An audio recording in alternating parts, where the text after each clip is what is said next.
que les Maghrébins et autres sont rentrés en France pour l'exploitation financière. Ça veut dire qu'à l'époque où c'était l'euphorie économique dans les pays européens, y compris en France, ça arrangeait bien les exploiteurs de main-d'œuvre de faire rentrer de la main-d'œuvre moins chère.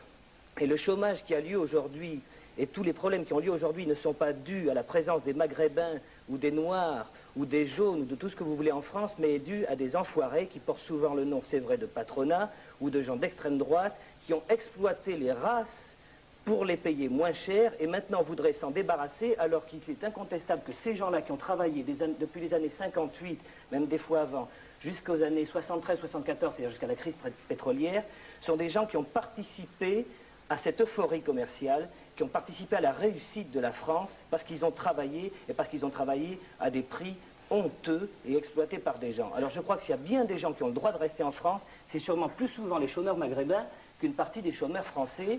Et ça, que ça soit clair. Moi, c'est ce que je pense. Et en plus, là, je deviens, comme vous dites, des fois, je dis c'est très bien. C'est odieux. Mais vous êtes là pour dire ce que vous pensez. Est-ce que je peux vous poser une question, monsieur? Parce que comme je pense que vous êtes sincère, et vous ne vous croyez pas raciste, vous?